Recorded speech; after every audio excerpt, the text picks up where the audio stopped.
John, so now we can start. Right on time.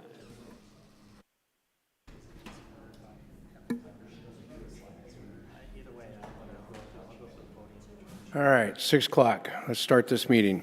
Call this meeting to order. Please stand for the Pledge of Allegiance. I pledge allegiance to the flag of the United States of America, and to the republic for which it stands, one nation, under God, indivisible, with liberty and justice for all. Thank you all for attending this evening. Will the city clerk please take attendance?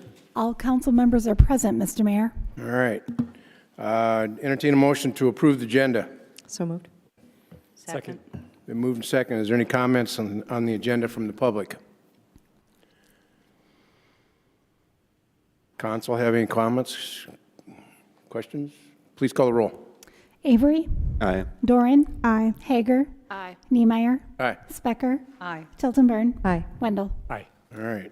Open forum. In order to provide equal access to all, during the open forum and public comment portions of the meeting, each individual offering comments shall not exceed the allotted 3-minute period. The podium light turns green and then went to yellow. There is 1 minute remaining. Your time for comment has expired when the podium light turns red. Is there any member of the public who wishes to address the council on an item not listed on tonight's agenda?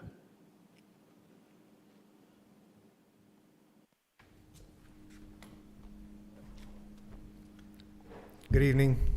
Please state your name and address, Al sir. Ostrom, 928 Yosemite Lane.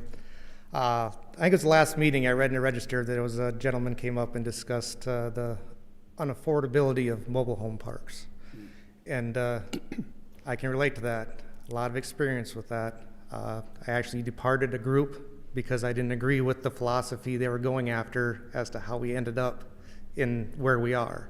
And I guess I would just like to say that we need to take a look back at where we came from, how we got here, what can be done going forward, because it's a vital part of our community as far as workforce housing.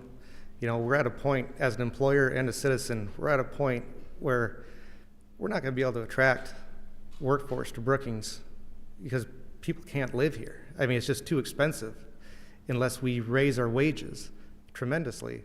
But if we do that, then that just makes everything cost more. I mean, it's a vicious circle, and I wish I could tell you the answer to it, but I just wanted to say that I think I was reading about it in the article, and something was said about having internal discussions. And I would just like to say that I think those discussions should go outside of internal, and there should be people from the public that have experience and knowledge in, like I say, where we've been, where we're going, and look at this. And I'm not saying it's a city problem either. Brookings County is not any better. I own a mobile home park that's outside the city limits of Olga. I wanted to put 24 brand new mobile homes in there. I can't because it's against the zoning. Even though it's already established, nobody will even listen. You just walk in and the answer is no. I just think that there needs to be some open-minded thinking and take a look at, where we're at with our housing needs and going at, because not everybody can afford apartments and stuff like that. And like I say, we're going to run out of workforce here real fast. My other comment, you can change subjects real quick here. Later on the agenda, your Edgebrook Golf Course, I saw that number. That blew me away. My wife and I own an acreage. We have a well that pumps water from 220 feet down. That pump does 7 gallons a minute. So not much. I have 2 holding ponds. I irrigate 10 acres with that. And trust me, I don't have anywhere near that invested in it. 1.8 million, that's just to get water. You gotta pay for the water, you gotta pay for the irrigation system, everything. I realize you're kind of stuck between a rock and a hard place with the drought conditions we have right now, but long term, it seems like a lot of money for what you're going to get out of it, in my opinion. Thank you. Thank you for your comments. Is there anyone else that would like to address council? All right, we will move on to the consent agenda. Action on the consent agenda, and I would like to make a motion to amend the consent agenda by adding Action to approve a special event temporary alcohol beverage application from an existing license holder. This is from Sodexo for their SDSU license. They have an event on June 2nd, the Frank Kurtenbach Memorial Service at the Frank Kurtenbach Wrestling Center at SDSU. Do I have a second? Second. Any discussion on this? Please call the roll on the amendment. Doran. Aye. Hager. Aye. Niemeyer. Aye. Specker. Aye. Tiltonburn. Aye. Wendell. Aye. Avery. Aye. So is there any public comment on the new motion that is amended for the consent agenda? Council, have any questions, comments? Please call the roll on the motion as amended. We need a motion and a second on the amendment. I'm sorry. Do I have a motion to approve the consent agenda? So moved. Second. Now, is there any discussion? All right, please call the roll. Hager. Aye. Niemeyer. Aye. Specker. Aye. Tiltonburn. Aye. Wendell. Aye. Avery. Aye. Doran. Aye. All right. On to presentation reports. Item 6A, we have a presentation, Brookings Area Transportation Plan. Our city engineer, Charlie Richter, along with John Thompson, Public Works Director, and Thomas Cook from HDR will present this item.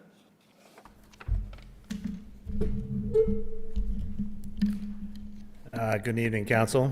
As your city engineer, I'm here tonight with Tom Cook from HDR to discuss the Brookings Area Transportation Plan. To provide some background, the city received a grant from DOT in 2024 to update our area transportation plan from that was previously done in 2011. DOT recommends that these plans be updated every 10 years for growing communities such as ours to properly identify areas for transportation improvement. As you will see, this plan included extensive traffic counting, traffic forecasting, identification of existing and future transportation issues, and potential projects to help alleviate these problems. Through this 2-year process, the study advisory group met several times. The city and DOT hosted 2 open houses, including stakeholder meetings, and performed several travel surveys to ensure the plan incorporated public input into this important document. I'll hand things over to Tom, who will go over an overview of this plan, and we'll go from there. All right. Thank you, Charlie, for that introduction. Good evening, Mayor, City Council. Like Charlie said, my name is Tom Cook. I'm a traffic engineer with HDR Engineering in Sioux Falls, and I was the consultant project manager for the Brookings Area Transportation Plan. Let's see. There we go. Okay, I'll just start with a brief overview of the Brookings Area Transportation Plan, or a BATP for short. So essentially what it is, it's a long-range multimodal transportation plan for the Brookings Area Transportation Network, essentially looking out to year 2050, or roughly 25 years out. The intent with this document is to guide transportation decisions and investments for bicyclists, pedestrians, transit users, and motorists. So a variety of different users, and I do want to emphasize that in this plan, transportation safety and multimodal infrastructure is heavily woven in the plan, and I think you'll see that in some of my later slides. Also want to emphasize that this was a collaborative effort. Charlie kind of hit on this already. Between the City of Brookings, South Dakota Department of Transportation, partnering agencies on the study advisory team, study stakeholders, as well as the public. Just briefly, I want to just show the extents of what we looked at kind of for a study area. And so our study area had a pretty wide swath. It included the city limits for Brookings as well as Aurora and the wider Brookings joint jurisdictional area. So some of the growth areas in Brookings County and in the city of Brookings. To the north, that meant looking towards 208th Street. To the south, South Dakota Highway 324. To the east, Broadway Avenue in Aurora, and then to the west, Brookings County Highway 7. So considerable extent. This also involved looking at a lot of different traffic counts, like Charlie mentioned. I think we analyzed about 40 different intersections within the city, so pretty extensive analysis when you start looking at the nuts and bolts of the plan. Just a brief note on the study advisory team. So again, like I mentioned, City of Brookings staff, we're on it, obviously. South Dakota Department of Transportation staff, representatives from BMU, SDSU, the City of Aurora, in Brookings County were invited as well.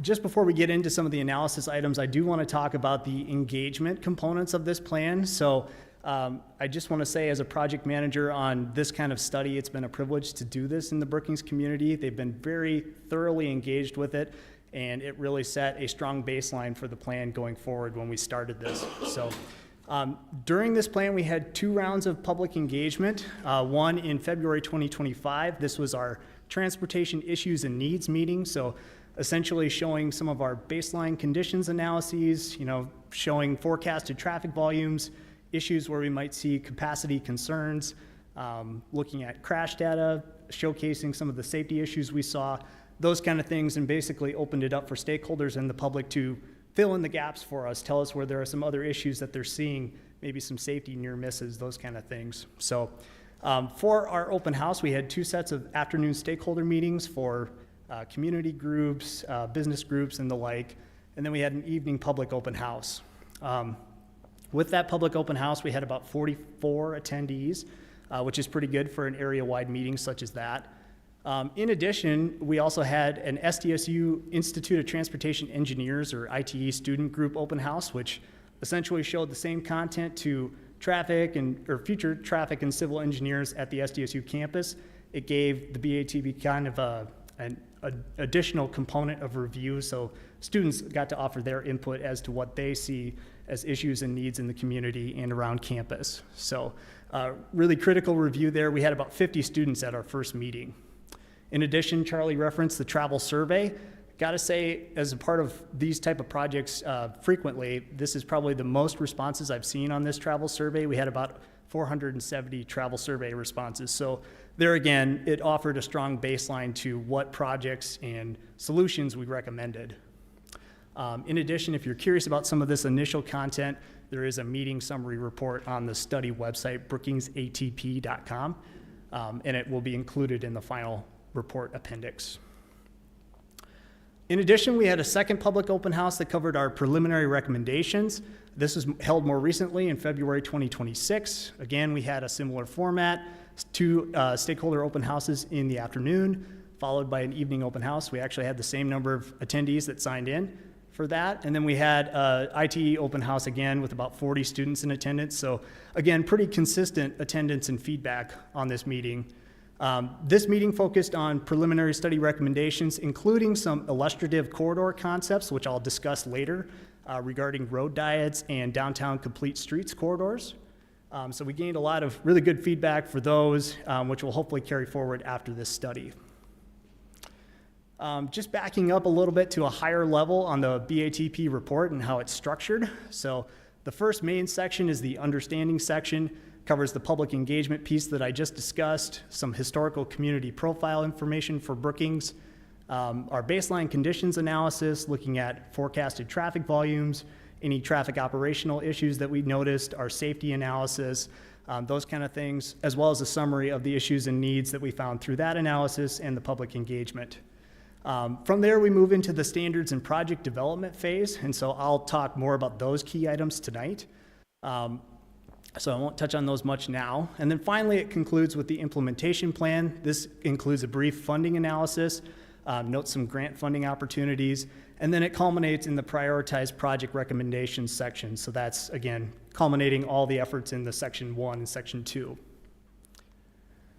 So getting into the section 2 project development and standards type items, we start with the major roads plan. And so essentially the major roads plan is a map that provides a long-range vision for all Brookings area public streets. It establishes local area roadway classification and route prioritization. So on there you'll see that it's color-coded for different street functions. Obviously 6th Street and 22nd Avenue are arterials focused on mobility, whereas local streets are lower speed, greater focus on access. And so that sets the tone for standards and items that will get incorporated into city engineering design standards later on. In addition, the intent with this is to guide future development and transportation projects. You'll notice that there are a few dashed lines on this as well, and that's representative of the latest future local and collector streets that were, I think, indicated in the last resolution on that item for the major roads plan. Mm-hmm. So In addition, the Major Roads Plan has another component. It's the candidate roadways for future jurisdictional transfer map. Basically, what this map does, it identifies potential future growth area roadways for jurisdictional transfer to the city of Brookings.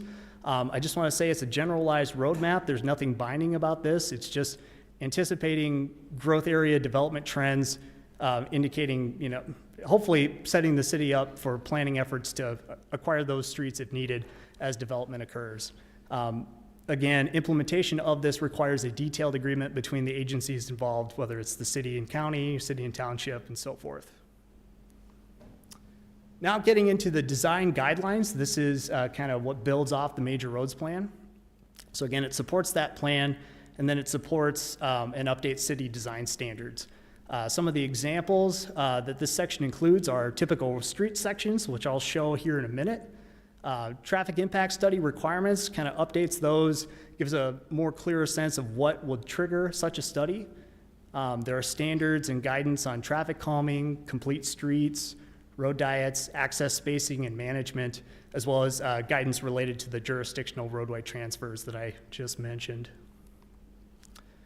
So here on this figure, there are a variety of typical street sections. These cover the arterial and collector type streets, ranging from a 4-lane or 5-lane arterial road with curb and gutter, sidewalk on one side, shared use path on another, and then we have a couple rural arterial sections for growth area roadways as well. Key design features, again, include the shared use path on one side for the urban sections, and then 11-foot lanes for all the urban sections. And then we also have our collector and local streets, a little bit smaller in nature, of course. Key features with these, 10 to 11-foot lanes depending on the facility, an option for buffered on-street bike lanes for the bottom left option. And then we have some variations including a shared use path in one. We have some that include on-street parking on one or both sides, just to give some options for those local, more local streets. Another key big item in the BATP is the bicycle and pedestrian plan. Just talking about the framework of this plan, essentially what it does is it updates the 2017 Brookings Bicycle Master Plan to incorporate new priorities from the city. So number one being the 20th Street South interchange and the shared use path that was continued east. In addition, it also brings forward new shared use path opportunities that are planned with future DOT projects in the area, such as the Highway 14 bypass and the Exit 133 interchange. There's a shared use path that's going to be brought along with that too. In addition, and probably most critically, it also includes public feedback that we got on the bicycle and pedestrian plan. That was probably one of the most commented on topics. And so the recommendations you see in that plan really reflect the community's feedback on that. In addition, this plan identifies specific bicycle and pedestrian facility improvements. You can see that in the thick colored lines on the graphic there. Pedestrian crossing improvement locations, those locations with the light blue boxes. Community connectivity opportunities to either Aurora to the east or Volga to the west. And then some illustrative downtown complete streets concepts. And so I'll talk on that right now. So again, I mentioned when we started the presentation that safety was a big focus early on. It was a discussion in a lot of our study team meetings. And so one of our safety focal areas was downtown Brookings, especially given some recent crash history with some injuries and one fatality. So we were looking for opportunities to improve safety, especially with vulnerable road users in mind. And so we looked at doing a complete streets corridor for 3rd Avenue, Main Avenue, and 5th Avenue between 3rd Street and 6th Street. And so do want to stress that these are just illustrative concepts. We wanted to kind of put some things to visuals and get some feedback from the public. There's no defined projects from these, but essentially with these, we wanted to look to provide traffic calming, an element of speed management, narrow travel lanes, potentially add on-street bike lanes where applicable, narrow pedestrian crossing distances, those kind of things to improve safety for those kind of users. So as I mentioned, we presented this for public feedback back in February. These graphics are the results of those boards. People could actually vote on which concept they liked the best. They left us sticky notes on things they'd like us to see differently, things they liked and didn't like. So it was very valuable, and I think that will carry forward beyond the project and serve those potential projects well. I won't get into too many details with each of these, but just want to note that with the Main Avenue concept, there were 3 options developed. There was a conventional bike lane option, basically working with the existing street section. It put a bike lane between the travel lane and the parking lanes. And then option B and C are effectively variations on a separated bike lane on the between the edge of the curb and sidewalk and the parking lane. And then for 3rd and 5th Avenue, we had one main option, basically looking at a conversion from 3 lanes to 2 lanes. This included narrow travel lanes, retained the on-street parallel parking, and then added on-street separated bike lanes. So again, options to improve vulnerable road user safety downtown. Okay, another big component, if not maybe the biggest component of the plan, is the Safety Action Plan. And so this is a comprehensive plan within the BATP to reduce and eliminate fatal and serious injury crashes by 2050. Again, I want to emphasize we did a really robust safety analysis with this project. We looked at about 5.5 years of data from 2019 through halfway, I think it was about June 2024, when this project started, with a focus on fatal and injury crashes and the locations in which they occurred, bicycle and pedestrian safety, and then safety downtown explicitly. One of the other important things about this sub-plan to the BATP is it aligns with the Safe Streets and Roads for All, or SS4A grant program criteria, which is a newer US DOT program. Talking a little bit about the need for a safety action plan. Again, it's really to reduce and eliminate fatal and serious injury crashes in the Brookings area or otherwise improve safety. Through the plan, it establishes long-range visionary safety goals through the Safety Action Plan adoption resolution. This will be part of, I believe, the June 9th council meeting. Critically, it positions the city of Brookings to be eligible for SS4A implementation grant funding, which is really important. It allows you to design and construct safety projects. So it's probably the bigger pot of money or grant funding opportunities in that program. So with this checks all the boxes and makes the city eligible. In addition, this is structured as a BATP appendix item, as well as an individual report. So with this project, you're essentially getting 2 reports, and with this one, you're clearly showing that you've checked all the boxes if you choose to apply for a future grant. Again, with the Safety Action Plan, it culminates in a project map called the Safety Priority Network. These are prioritized locations for potential future safety improvement projects. They're based, again, on extensive crash history and safety analysis, as well as through public and stakeholder feedback, and prioritized through our study advisory team. So the segments and intersections you see are color-coded based on that prioritization scheme. The next item, just briefly, are the build conditions and supplemental scenarios. So essentially, these are an analysis of the traffic operations of proposed intersection and corridor concepts. Most importantly, these include a review of the downtown streets, complete street corridors that I mentioned, as well as the illustrative road diet corridors. And so I'll touch on this here. So for the illustrative road diet corridors, on the onset of the study, it was included to look at 4 specific corridors in the Brookings area for a potential road diet. And essentially that would be to reconfigure a street to improve traffic and safety and potentially reallocate space for other modes like bikes and pedestrians.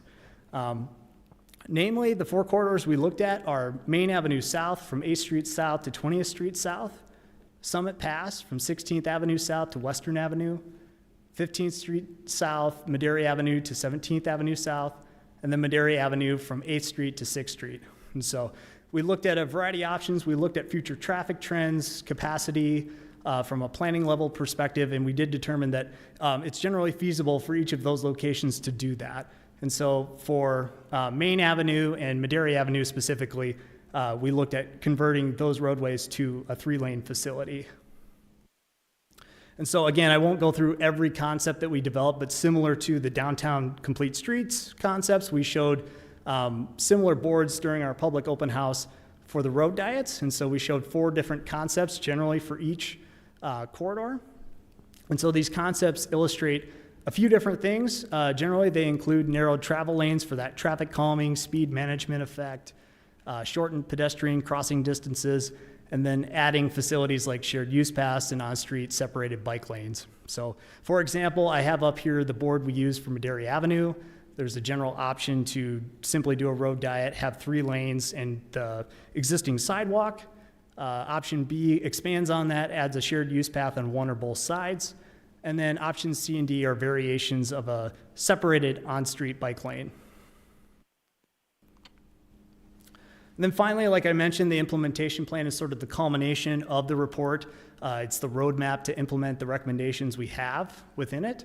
Again, there's a brief funding analysis going through historical transportation funding and revenue for the city of Brookings and identifies grant funding opportunities. Also really highlights that Safe Streets for All program and the opportunity the city has through the Safety Action Plan being complete to apply for the implementation grant funding if it so chooses. Through that, you'll see that projects are prioritized in short, midterm, and long-range project ranges, as well as those select few that are more illustrative, require more discussion following the project. So there's really 3 main maps with this plan. There's an intersection and corridor projects map, which again prioritizes intersection and corridor projects. Usually these are to do with capacity needs, intersection control updates, as well as some key safety updates as well. And that's through year 2050, so that the end of that 25-year planning horizon. Similar again to that bike and ped plan map I showed, we have the facility projects in the lines shown on there, as well as the crossing improvements in the light blue boxes. And then we have that safety action plan projects as well. So just briefly, I know that's a lot of information, so I just want to cover a few long-range steps, next steps, following the adoption of the BATP and the safety action plan. So number 1 is to further prioritize and identify potential projects for a potential future SS4A implementation grant application. Again, the Safety Action Plan plays a critical role in this as it establishes the eligibility for this potential funding. I think basically from this, we're just looking to simplify the projects and really determine what's the highest priority for the community if the city were to apply for this grant opportunity.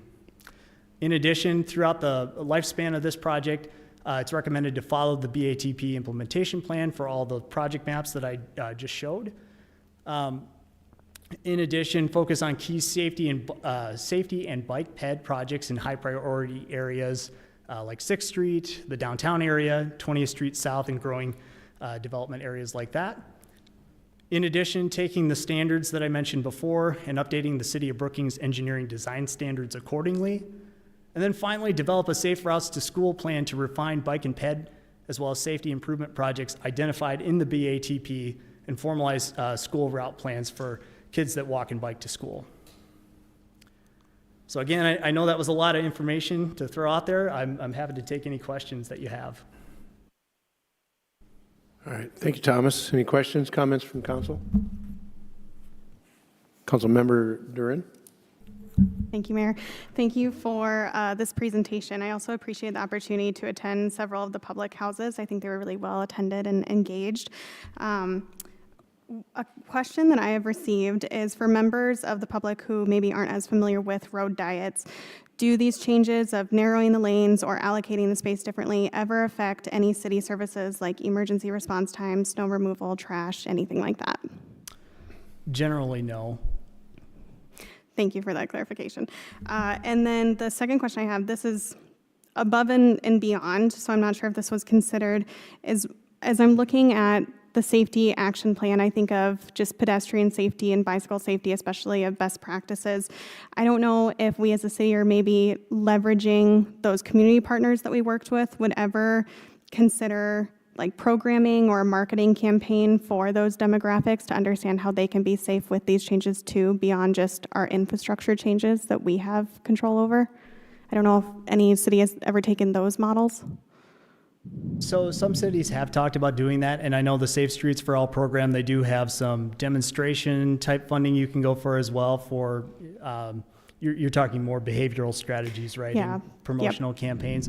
So yeah, there's certainly a chance to do that, and I think that's another benefit of having the safety action plan being kind of an out front separate report too, is that you can use that and information within it to promote safety on your roads and biking and so forth. Through a message campaign that the city would do too. So yeah, there's lots of opportunities to do that. Sure. Okay, thank you. Councilmember Hager? Yeah, thank you for this presentation. You definitely threw a lot of material at us. So I do have a few questions that I think will help me have a better understanding of everything, but also hopefully help the public as well. So you were talking a lot about different types of projects that could take place. So a lot of them did seem to circle back to issues relating to safety, especially for bicyclists and pedestrians. So were there a specific way in which the needs of motorists, bicyclists, and pedestrians were balanced during the report? Generally, yes. I think that was through our prioritization process with our study team. So, I mean, you couldn't simply just add one comment for a bike lane and expect it to be on the plan. It's reviewing it in terms of what, the city and DOT who have facilities in this area think makes sense. It's based on best practices, which we note in the plan as well. We have a variety of guidelines of, what traffic levels it's appropriate to have on-street bike lanes on, for example. So we, verified all of those with our forecast and things like that. So yeah, there was a significant cross-check with all the items that we had in the plan. Okay. Yeah, and we balance the needs of every user Okay. into the plan. We don't just focus in on pedestrian safety, we focus in on complete safety for bicyclists and for motorists as well. So relatively equal, it sounds like, in terms of the balance? Okay. Yeah. Because one of the things that struck me is, of course, bicyclists and pedestrians are important, but at the same time, a lot of that can't take place during the year because of the weather that we have here in South Dakota. So I was just curious about the approach that is taken when you do a report like this. So I know you had some sorts of illustrative examples of what different changes could look like. I know, at least for me personally, looking through the presentation, I was a little surprised by some of the road diets that were proposed, given that I travel quite a few of those and there's a lot of traffic. So when I saw that there would possibly be a reduction in lanes, I wondered how that would work. And then, of course, during your presentation, you mentioned the possibility for more public engagement moving forward for some of those types of plans. So could you talk through what that public engagement would look like if there was the possibility of a road diet to take place, or some of those other types of changes to downtown?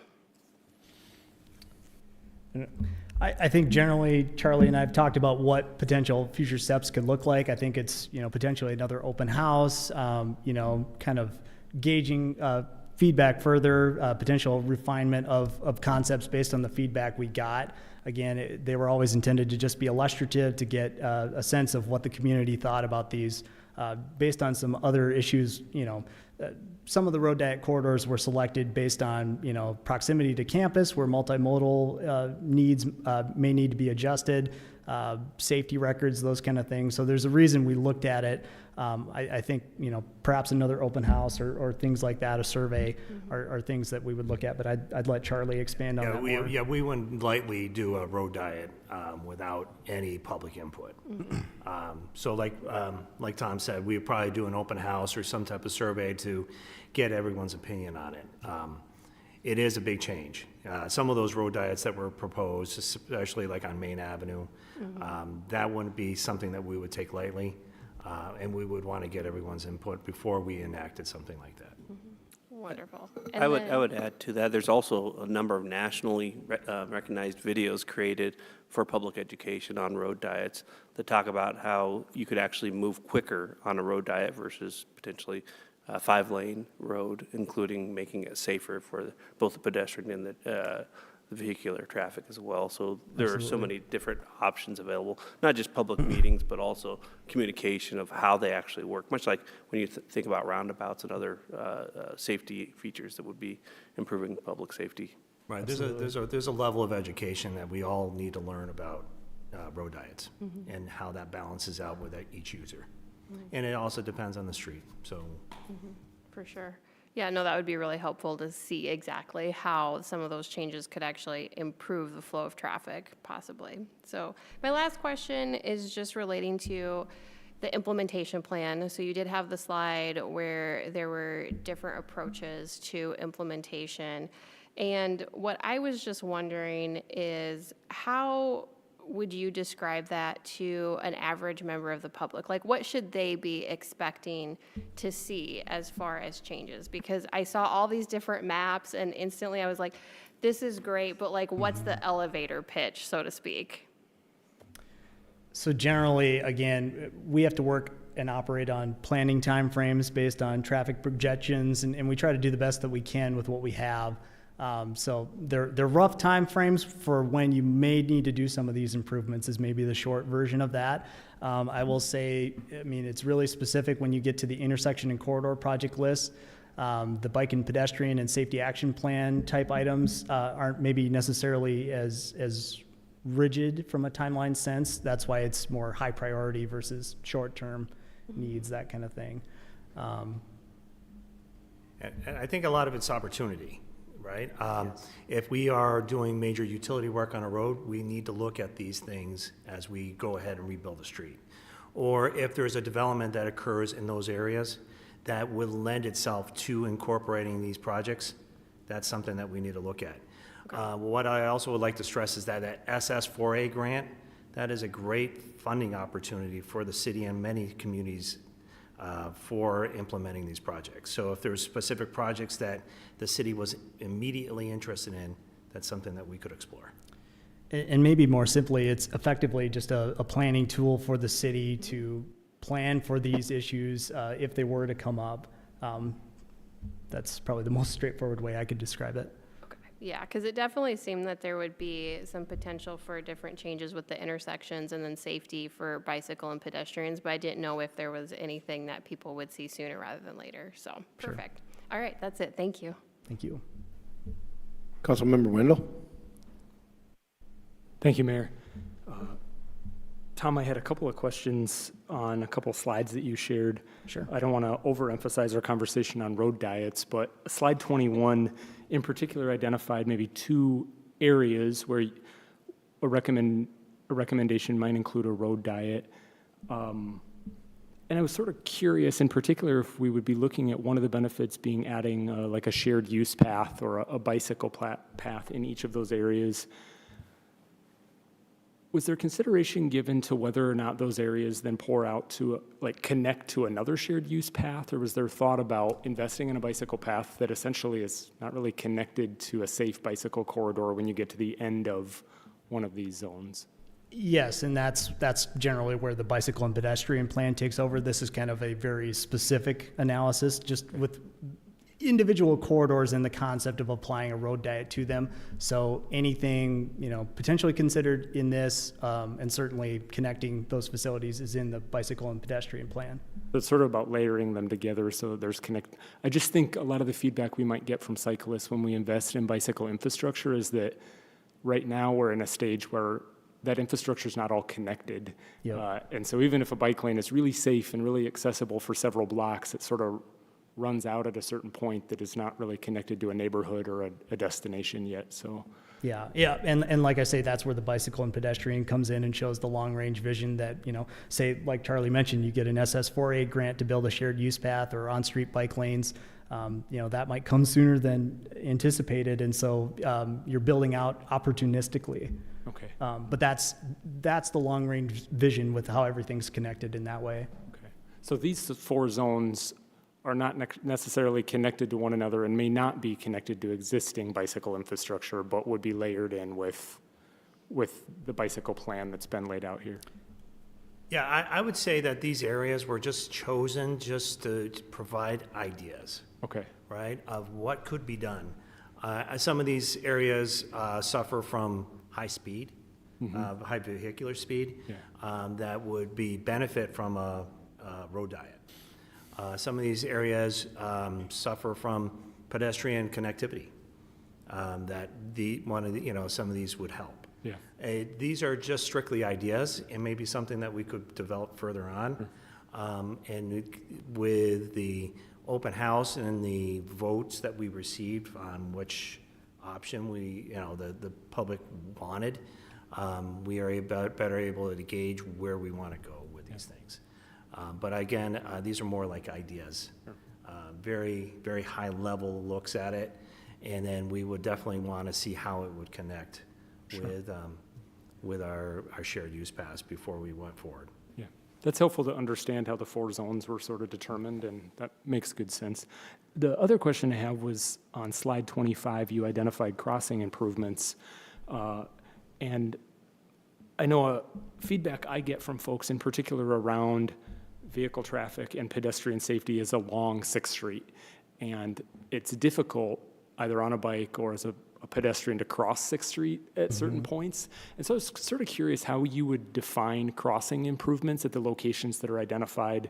Obviously, folks don't really want more stoplights and more stopping of traffic, but how do you address safe pedestrian crossing on a road like that? So in general, when you get to that number of lanes, you're looking at 4 or 5 lanes that pedestrians have to cross. That's a long distance without any refuge. So, I mean, one of the things that we've identified throughout 6th Street are potential locations where maybe you could have a raised median or at least a brief stretch where you have a protected refuge island so people can cross maybe 2 lanes and then cross the remainder. There's also what's called a pedestrian hybrid beacon. This is more of a pedestrian signal, similar to the Hillcrest one, that could be refined based on more current pedestrian movements and done at key locations on 6th Street. So that's typically the kind of controlled crossing that we tend to work with when we get to that size of facility. So those are the kind of recommendations for that. But I echo your comments because we heard that a lot in both open houses, that 6th Street pedestrian connectivity and crossing it was a difficulty. It's tough. Thanks for defining kind of what crossing improvement could look like. The only other question I have, which is perhaps a more staff question, is just, I understand that the council will be taking action potentially on this plan in June. Will the full plan be publicly accessible after we approve it? Yes, there is a stage where we have to make it more ADA compliant, and then we can provide that on our website. Okay, great. Thank you. Thank you. All right, Councilmember Specker? My question had to do a lot with what Nick said with the availability of the report. And do you know when you anticipate the council getting the final version of the report? Essentially, I think the non-accessible version could likely be provided prior to the next council meeting. Again, as Charlie mentioned, there's some accessibility for online that requires that reports be fully finalized. And with the safety action plan, there's a specific city council resolution that's in the report, and so it can't be finalized until that meeting's held. So we can get you finalized drafts because essentially the content is there. It's just that it needs to be fully finalized to be accessible, if that makes sense. Yeah, that makes sense. Yeah, we can provide a draft, though, to council. Thanks. Councilmember Tilton Burn? Thank you, Mayor. My question maybe is for Charlie or Paul, and it's more just procedural in helping maybe the council and the public understand what our process will be for this. Obviously, at our meeting, I believe on the 9th, we will have this plan in front of us to vote on. When we vote on that, we're not necessarily saying that everything that is in this plan will be implemented, correct? That is correct. It would be a process over many, many years, and when grants are available as well. And it would include discussions when we bring the capital improvement plan to you as part of the budgeting process. So you're exactly right. It doesn't mean that everything's going to be implemented, and not everything's going to be implemented immediately. There's still a lot of public discussions that would have to take place for any one of these projects. I think for those of us on council, we're pretty familiar with other master plans that we operate under, knowing that not everything that's in those plans gets implemented. Sometimes we amend those plans as time goes on. They really become kind of living documents, but that help guide our decision-making process. And so I just wanted to make that really clear for the public that just in the event that we do pass the plan as written doesn't mean that everything as it's presented in the plan will actually occur. Yeah, and I'd also like to point out it's a 25-year plan, and this only provides us with a bucket of projects. It is not conceivable to do all the projects within this plan. Councilmember Avery, you have questions, comments at all? I think I've heard all I need to hear. All right. All right, Paul. A lot of times across the nation, cities are constantly adding more and more lanes because people assume it's safer, better to get places quicker, adding wider lanes as well. For my friends that maybe own an F-350, can you help us understand how narrowing a road makes it actually safer? So in terms of road diet safety, again, when we think about it from a multimodal standpoint, pedestrians, you're looking at, reducing a lane, so reducing the crossing distance a pedestrian has to cross to the other side. It limits their exposure to a vehicle collision. It also gets them across the street faster.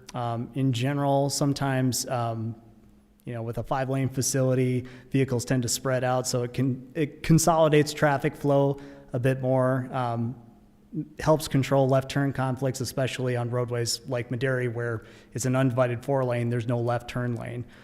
So it's a lot of consolidation with that. Controls speeds, again, with that traffic consolidation amongst vehicle users, those kind of things. Appreciate that. One of the things I'll be asking staff is as we go through development review team, looking at new neighborhoods coming into the community, that we're considering some of these design standards that you brought forward to ensure we're creating safe neighborhoods within the street system. So thank you. Perfect. So the term roundabout didn't come up. Are there any thoughts of roundabouts in any locations in Brookings? There are roundabouts identified in the plan. Some are more potential based on safety issues. I know that we actually amended this project to take a look at 6th Street and Western Avenue in terms of a traffic signal as well as a reconfigured roundabout. And so we have recommendations for that consideration to go forward. That's probably the most high-profile location. That corner is a consistent complaint item in my. I get that comment to me at least once a week. And again, amongst the 6th Street crossing connectivity, I think second was the 6th and Western crossing and traffic operations there. So in one of your diagrams for the streets with the bicycle paths on either side or one side, I remember going to Nashville for National League of Cities, and they had a bike path along one side with pylons and the whole thing in it.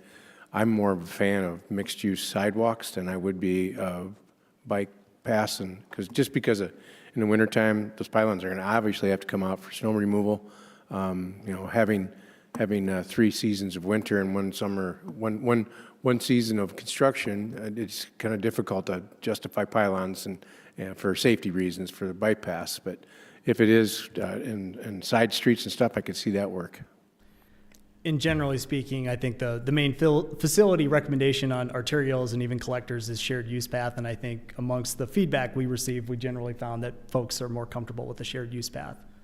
A long time ago, before we even had the state approach us for changing what 6th Street looks like now, I suggested that we took, say, 7th and made it a one-way from McDonald's all the way down to Main Street going westbound with a parking lane, a bike lane, and a one-way lane, and then taking 5th Street all the way from Main all the way to the swimming pool and having that a one-way going west, or going east, I'm sorry, with the same idea with a bike path and parking on one side.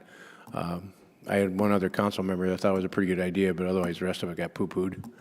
But I thought that maybe there's something we might want to consider too. I think that's I don't like the idea of bike paths on 6th Street. I know my daughter said that she could do that, but I'd rather I didn't see kids on bicycles on 6th Street. So thus the shared use path that we got. So. Yep, understood. Any other comments, questions?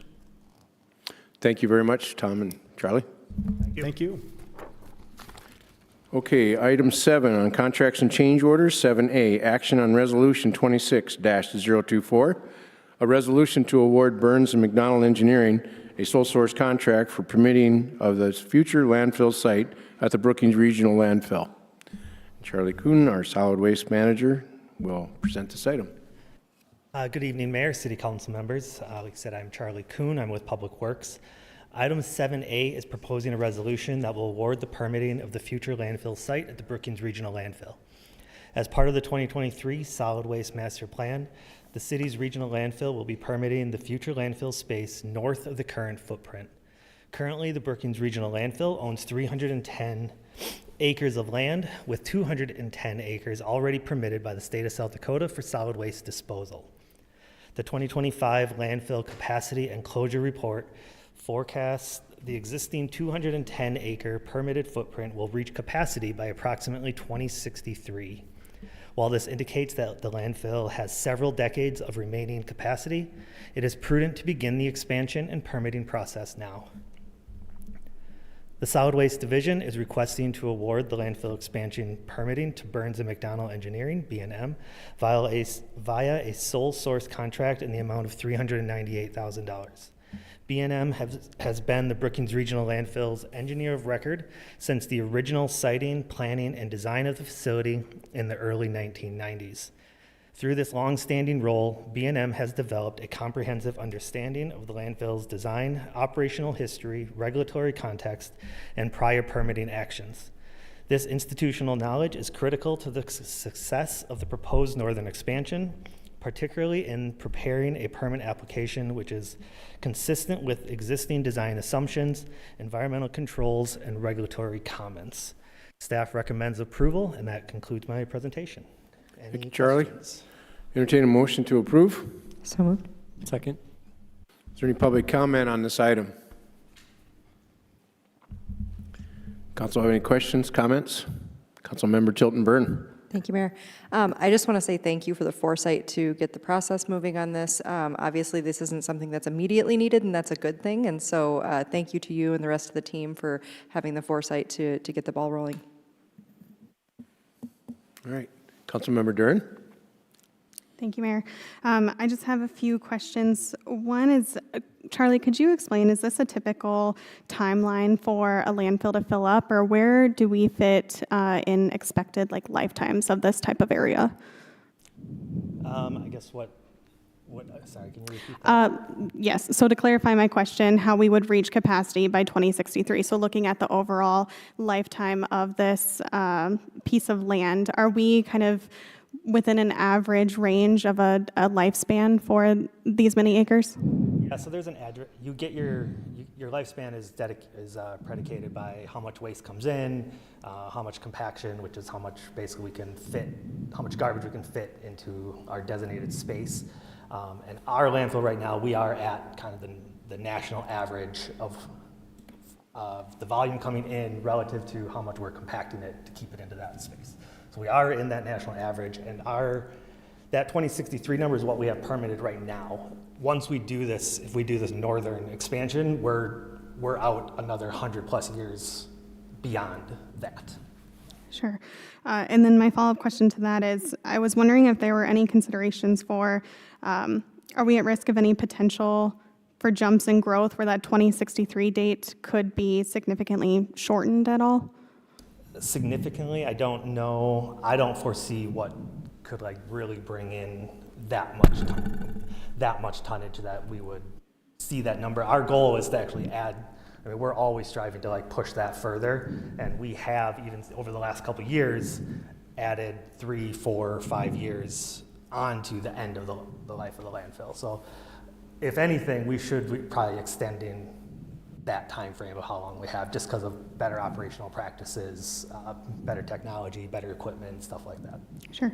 That was my final question, actually. So if you'd like to add anything I really appreciate all the efforts that are consistently presented to us of trying to elongate the lifespan of this landfill. I didn't know with any of our recent efforts around even recycling or just like what you had said of more efficient operations, kind of overviewing briefly for the public what steps you've taken in recent years to extend the timeline of our landfill. Yeah, so we've gone through kind of a complete overhaul on our, kind of how we operate the landfill over the last couple of years. We've had outside consultants come in and do kind of a training with our whole landfill staff on kind of what is the standard procedure for how to run a landfill. And those practices have really shown that they have, you can see the results of it. But yeah, our practices, our compaction rate has gone up, and that has to do with those operational practices. We just recently got technology that goes in the equipment that allows operators in real time to see what their compaction rate is, how much fill we have left in the site, like in real time right there on their screen. So there are things that we can do, and there'll be things we kind of continue to do. Thank you for answering those questions. And just like what Councilmember Tilton Burn said, thank you for your foresight on this project. Councilmember Hager. Some of my questions bounce off of what Councilmember Doran asked. So with the current landfill expected to reach capacity at 2063 or possibly later, based on all of your efforts, I know it is important to start this process soon. So could you walk us through in a little bit more detail, like what's the length of time with all of these different steps? I guess like the question I'm asking is, will the future landfill be pretty much built and just ready to go and waiting for a few years before it needs to be used, or does this process really take all the way up until 2063? No, so this total process won't take up to 2063. This is just getting a lot of the stuff done with the state, taken care of before we even get close to that time. And the reason we're kind of doing this now, a big part is budgetary reasons. Like this process is only going to get more expensive as the longer we wait, and the regulations to do it are only going to get more strict and more stringent, extending that timeline. So we're really just doing it now to kind of just be ready. Will anything be constructed? No. Like nothing will be constructed until we are almost full with the site we are at now, before we start doing any kind of groundbreaking on this land. It'll just be permitted as solid waste acceptable land. Wonderful. Thanks for that clarification. Any other questions, Council? Is there any public comment or questions on this item? Please call the roll. Niemeyer. Aye. Specker. Aye. Tilton Burn. Aye. Wendell. Aye. Avery. Aye. Doran. Aye. Hager. Aye. All right. Action on Resolution 26-034, a resolution awarding bids for the 2026 Brookings Trails project. Christian Zimmerman, our Park and Rec Forestry Director, will present this item. Good evening, Mayor and City Council. Tonight, staff is recommending approval of Resolution 26-034, awarding the 2026 Trails projects to Timmons Construction in the amount of $157,993.12. This project supports implementation of the bicycle master plan that was referenced earlier today, and includes both trail maintenance projects and new trail connections intended to improve accessibility, safety, and connectivity throughout our community. The proposed improvements were developed with input from the Bicycle Subcommittee and the Parks and Recreation Advisory Board. For 2026, Parks, Recreation, and Forestry Department budgeted funding for trail maintenance and additions, along with carry forward funding from 2025 to continue advancing community trail infrastructure. Bids were open on May 19th, and 5 bids were received. Timmons Construction submitted the low bid of the amount that I listed previously, which came in significantly below engineer's estimate and below the next lowest bid. Staff believes this bid reflects strong value in the city and allows us to continue improving Brookings' shared use trail system and in a fiscally responsible manner. I'd be happy to answer any questions. Thank you, Kristen. Entertain a motion to approve. So moved. Second. It's been moved and seconded. Is there a public comment on this item? Council questions, comments? Councilmember Duran. Thank you, Mayor. Kristen, I was wondering if you could just overview the timeline for the implementation of these construction projects? Yep. The trail project that's next to Mickelson Middle School is on the a shorter time frame because we want to ensure that that's done before school is even anywhere near being in session. So that takes a higher priority. Some of the other projects, so like the Outdoor Adventure Center that you can see on the slide above, that can happen at any point. And then we are proposing a Doral Drive connection to the Boys and Girls Club. So if you're familiar, that was a frequented cattle path is what I will call it, where the kids travel. So offering a connection point, again, to neighborhoods, to points of interest, safe spaces, is a priority for us. That one will take a little bit longer time because we're working with the landowner. Sure. Thank you so much. Councilmember Tilton Burn. Thank you, Mayor. I just wanted to say thank you for bringing this forward. I think the proximity that a lot of these improvements are to areas that are frequently used by children is really amazing to see. Like you mentioned, the Boys and Girls Club, and especially with that new one, that's kind of I think you called it a cow path. The worn kind of natural paths that happen because people use them frequently, right? I think it's great to see kind of what those paths are, especially when it comes to kids using those paths. So really excited about these improvements. Thanks. All right, any other comments, questions? Please call the roll. Specker. Aye. Tilton Burn. Aye. Wendell. Aye. Avery. Aye. Doran. Aye. Hager. Aye. Niemeyer. Aye. Okay, item 7C, action on resolution 26-036, a resolution to award the Edgebrook Golf Course water sourcing rebid. Kristen Zimmerman will also present this item. Good evening, Mayor and City Council. Tonight, staff is recommending the approval of contract award for the Edgebrook Golf Course water sourcing project to LL & Sons Excavating, Inc. In the amount of $1,804,766.08, which includes the base bid and bid alternate number 2. As council may recall, the city rebid this project after the original bids received in late 2025 came in significantly higher than anticipated. Since that time, Banner and Associates, Brookings Municipal Utilities, and the project team, which is mostly city staff, worked collaboratively to reevaluate the project scope, refine construction methods, and identify cost-saving opportunities while still maintaining the long-term intent and functionality of the project. This project is a critical long-term infrastructure investment for Edgebrook Golf Course. The water sourcing connection to the Brookings Municipal Utilities raw water system will improve irrigation reliability, reduce dependence on existing water sources, and help support the long-term sustainability and operational viability of the golf course. Bids were open on May 4th, and 6 bids were received. LL & Sons submitted the lowest responsible bid with a base bid of just over 1.7 million, and the bid total with the amount that I referenced above. Legal counsel reviewed the bid specs and did not identify any concerns with either the bid process or the proposed award. In addition, the final contract documents, agreements associated with the project will continue to go under legal review. From a financial standpoint, this project is funded through the Edgebrook Golf Course Enterprise Fund.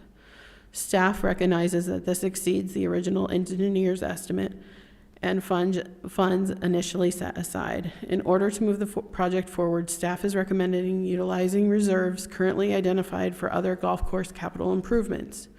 To rebuild the reserves and maintain the long-term financial health for the golf course, staff is also recommending the following: raising golf course fees beginning in 2027, pausing strategic plan improvements in 27 and 28, delaying certain irrigation projects for approximately 3 additional years, reducing proposed pump improvements, and deferring topsoil and concrete project repairs that we can do in-house.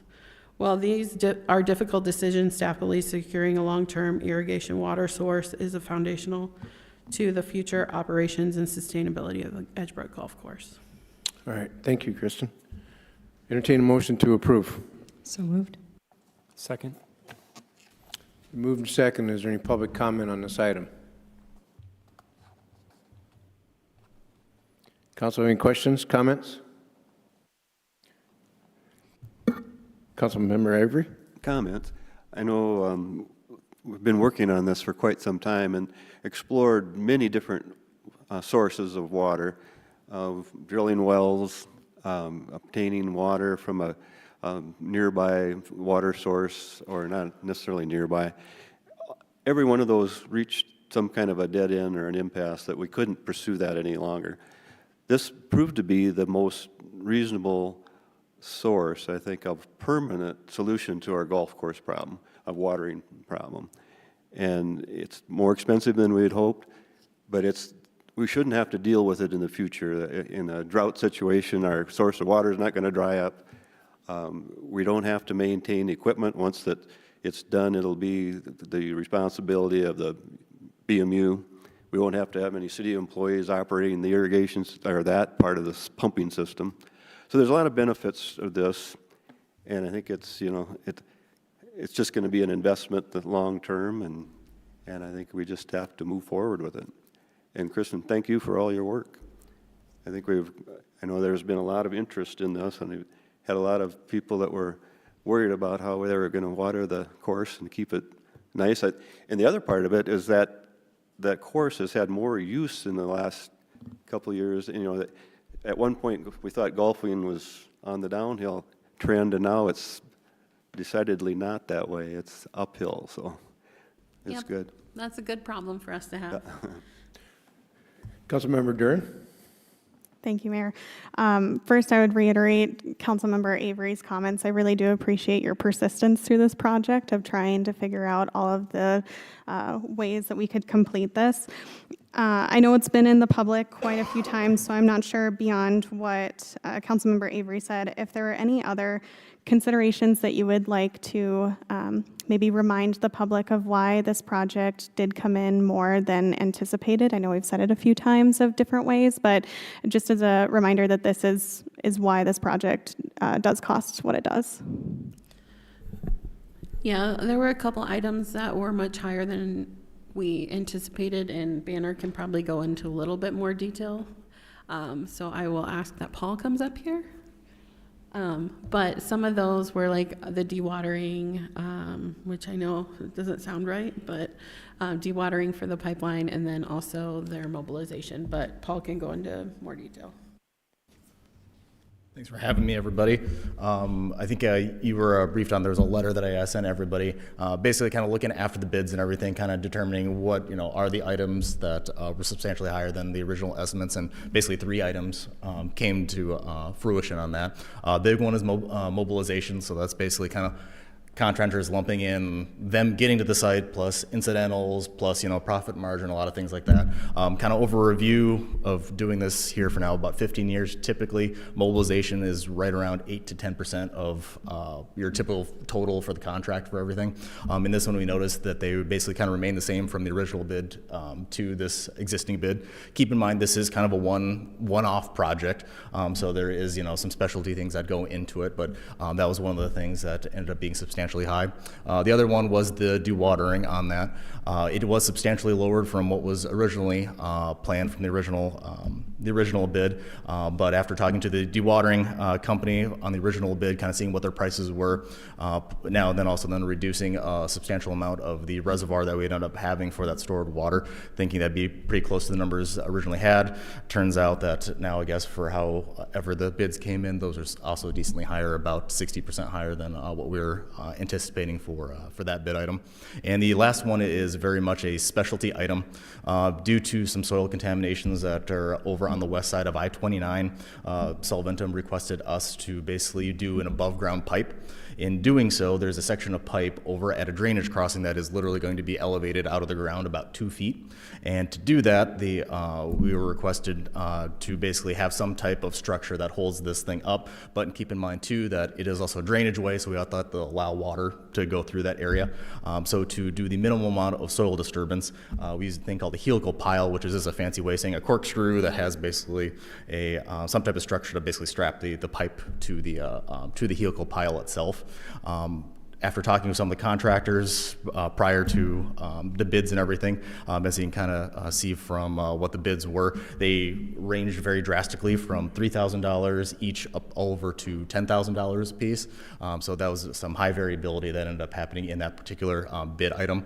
There maybe is some opportunities, as I mentioned before, to do some cost savings. As we mentioned in the letter, there's about 90-some thousand that we talked with staff about that we could reduce out of they're basically contingency items on there. And some of those items we can do at later dates, and some of those are just, just in case items like that. So we're hopeful that, at the end of the day, we can make sure that everything comes under budget and get this project to completion. Thank you. Councilmember Hager. In light of those possible $90,000 of cost savings, what types of projects that were going to be cut could potentially come back in? So this is probably a better question for Kristen, actually. Or like, how would you prioritize moving forward if there were cost savings?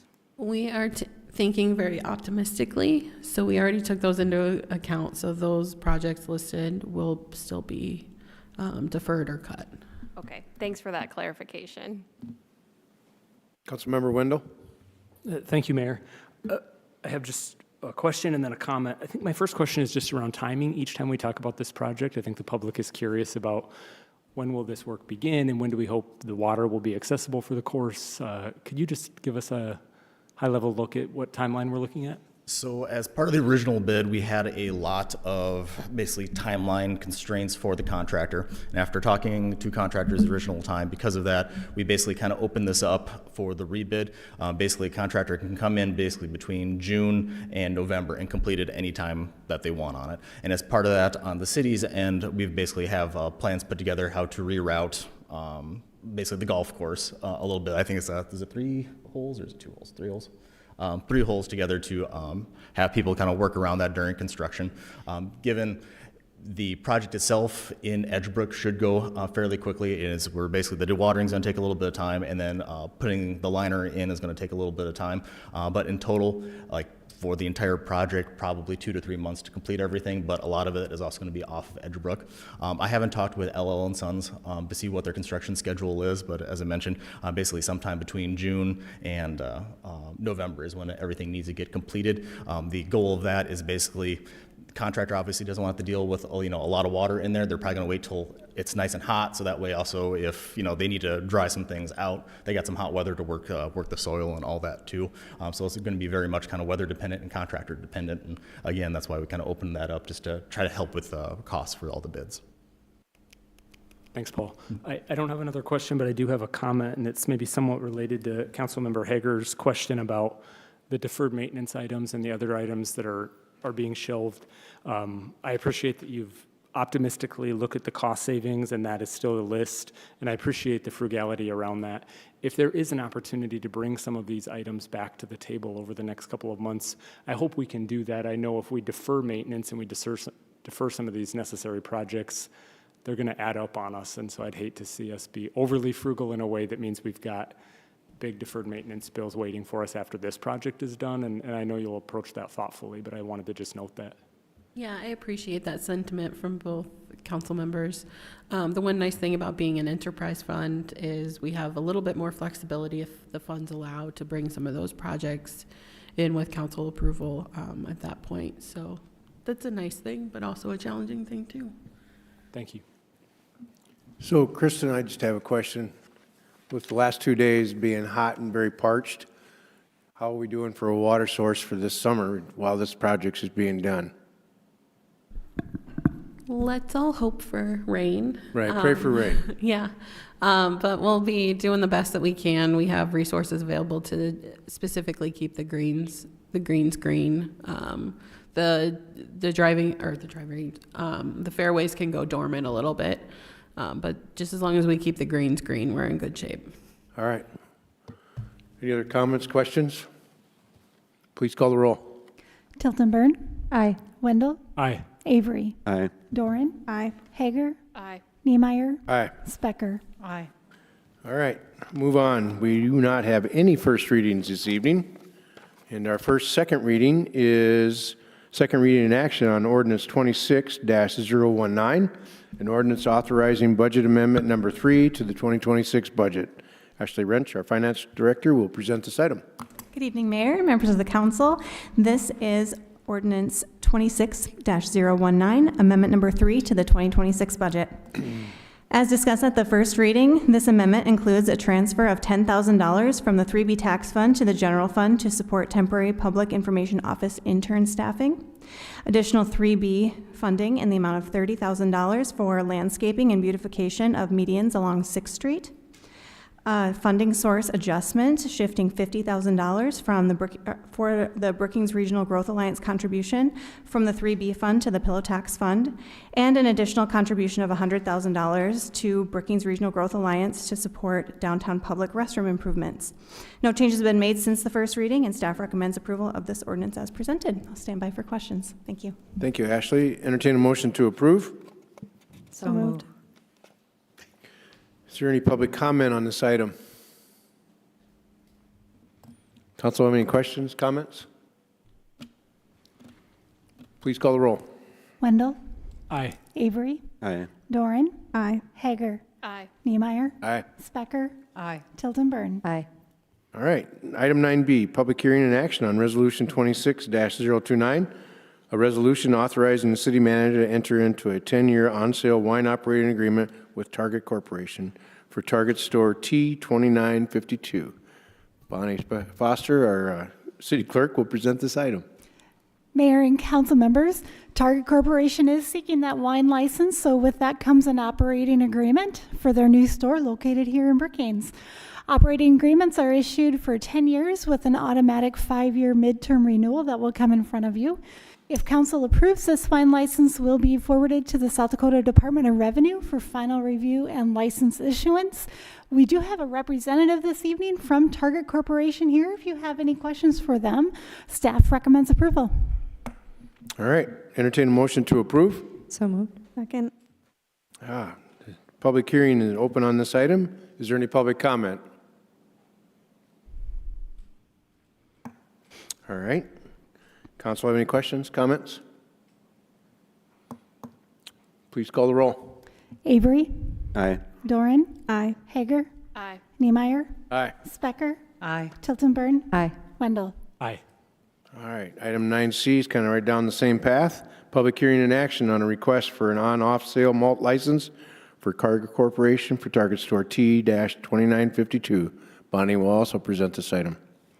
Mayor and council members, this is for an on-off malt license for the new Target store here in Brookings as well. If council approves this license, it too will be forwarded to the Department of Revenue and Peer for final review and license issuance. Staff recommends approval. Entertain a motion to approve. So moved. I open the public hearing on this item. Is there any public comment on this item? Close the public hearing. Does council have any questions, comments? Please call the roll. Doran. Aye. Hager. Aye. Niemeyer. Aye. Specker. Aye. Tilton Burn. Aye. Wendell. Aye. Avery. Aye. Okay. Other business, we have item 10A, action on resolution 26-033, a resolution approving a revised capital asset management policy. Ashley Wrench, our finance director, will present this item. Thank you, Mayor, members of the council. This is Resolution 26-033, approving the revised capital asset management policy. The current policy was originally adopted in 2007 and amended in 2011. Staff completed a comprehensive review and update of the policy to modernize the city's capital asset management practices and align the policy with current governmental accounting standards and operational best practices. Key updates include incorporating GASB 87 lease accounting guidance related to right-to-use leased assets, clarifying ownership control and custodial responsibility standards, increasing the capitalization threshold from $5,000 to $10,000, updating departmental HR risk management and finance department responsibilities related to inventory and asset tracking, removing outdated forms and procedures that are no longer operationally necessary, and modernizing the policy language and administrative procedures throughout the document. The revisions are administrative in nature and intended to improve consistency, accountability, and compliance with current accounting and reporting standards. The policy update does not have any direct financial impact, but strengthens the city's internal controls and long-term asset management practices. Staff recommends approval of this resolution as presented, and I'll stand by for questions. Thank you. Thank you, Ashley. Entertain a motion to approve. So moved. Second. Is there any public comment on this item? Council have comments, questions? Please call the roll. Hager. Aye. Niemeyer. Aye. Specker. Aye. Tiltonburn. Aye. Wendell. Aye. Avery. Aye. Doran. Aye. All right, motion passes. Item 10B, action on a revised preliminary plat for lots 1 through 8 in Block 1 and lots 1 through 3 in Block 2 of Prairie Sunset Edition. Mike Struck, our Community Development Director, will present this item. Thank you, Mayor and members of the council. The preliminary plat before you tonight is for 11 residential lots in a R1A low-density single-family district located along West 20th Street South. They're proposing to extend Brighton Road from 20th Street South. They'll extend it southward down through the proposed subdivision on the west side. There'll be significant area for drainage. The one cul-de-sac is yet to be named, but will be named by the time final plating comes through. They are providing a turnaround on the very south end, and it is planned for a future extension should the property to the south of there be proposed for development. There is one change that was brought to our attention just within the last week, as the proposed subdivision name is now the Sunset Lake Estates Edition. That's been noted on the preliminary plat that will be signed if approved. This does come to you as a unanimous recommendation from the Planning Commission, and we'd stand for any questions you may have. All right, entertain a motion to approve. So moved. Second. Been moved to second. Is there any public comment on this item? Council, have any questions, comments?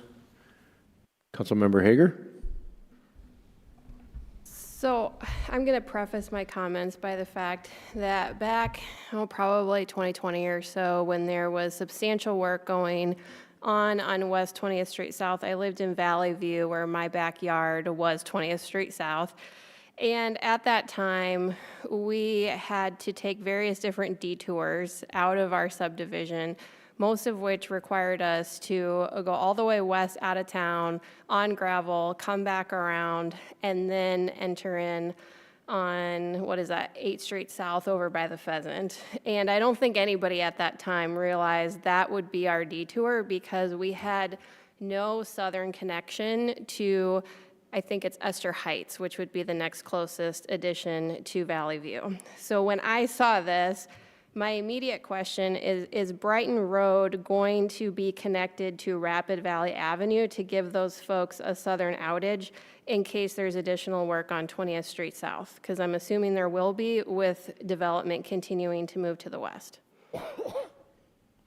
No, there is no feasible way to connect it. There's a detention pond there, and it's a different developer with private lots, some of which have been built on.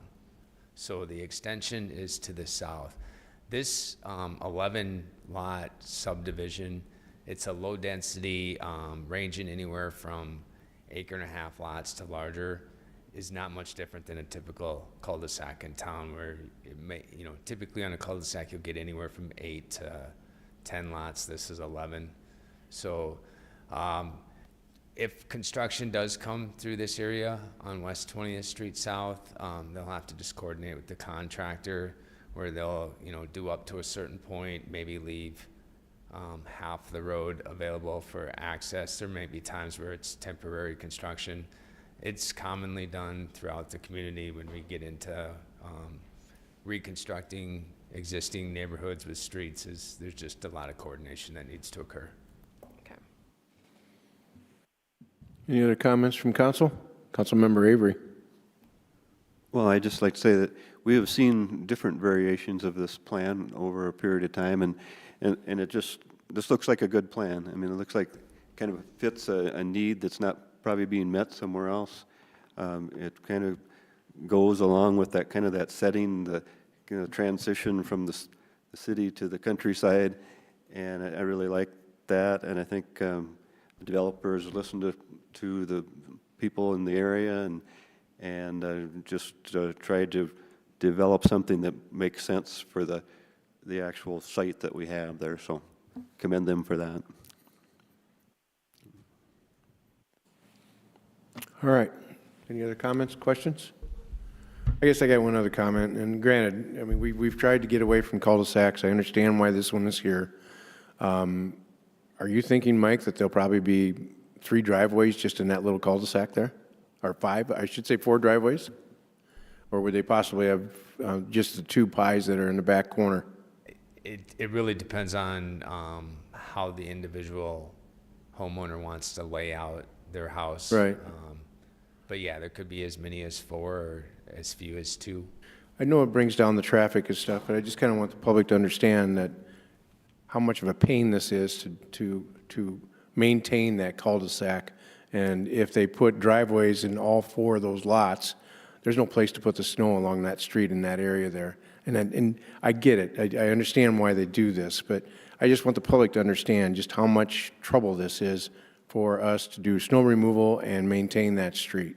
Just a straight-out public comment. So with that being said, please call the roll. Niemeyer. Aye. Specker. Aye. Tiltonburn. Aye. Wendell. Aye. Avery. Aye. Dorian. Aye. Hager. Aye. All right, item 10C, action on resolution 26-035, a resolution accepting ownership of detention basins located at the Arbor Hills subdivision. Charlie Richter, our city engineer, will present this item. Good evening, council. Again, as your city engineer, I'm here to present resolution 26035 for the acceptance of ownership of detention basins at Arbor Hill.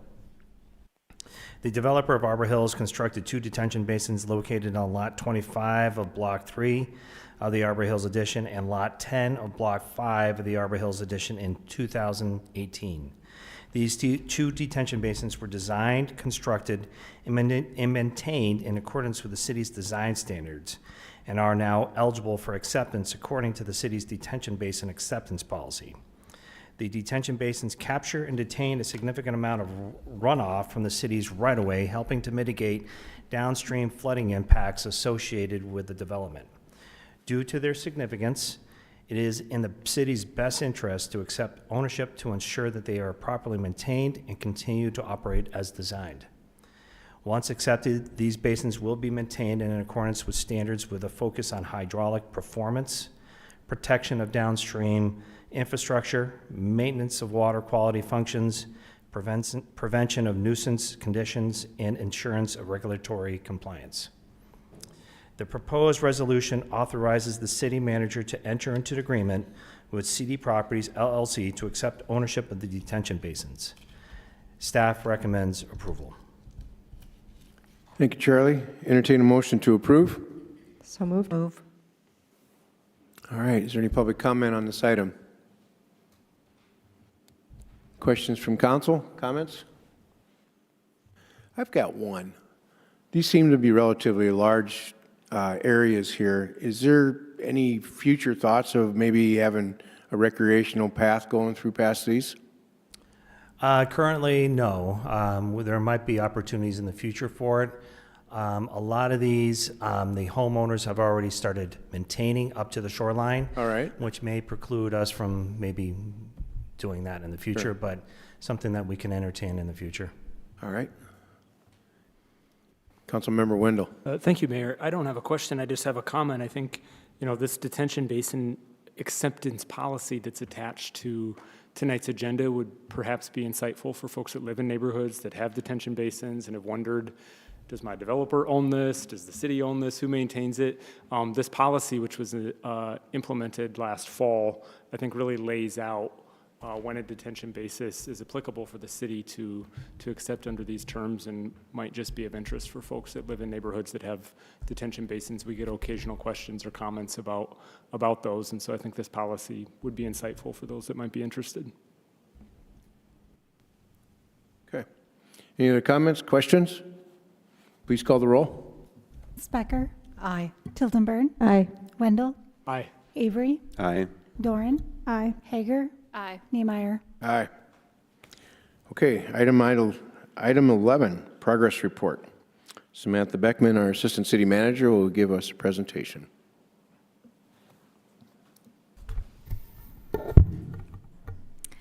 Hello, everybody. This is the May 2026 progress report. Starting out, as always, you can always visit the city's construction webpage, which is posted on the screen up there to learn any more about any of these projects. But this month, our engineering team was able to wrap up the concrete maintenance project. We've got slurry sealing that will be scheduled for completion in June, along with the widening of the 22nd Avenue and 20th Street South intersection project, along with the master transportation plan that you heard about tonight. That will also be wrapping up in June as well. And then we'll continue to do our prescribed burns at the airport and other key locations around town as weather permits.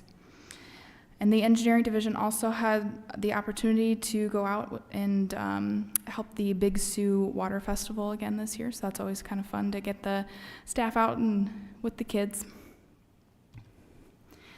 I also kept this slide in from last month as a friendly reminder as we head into our hot summer months here, that we have reimbursements for native plants, rain barrels, and the trees.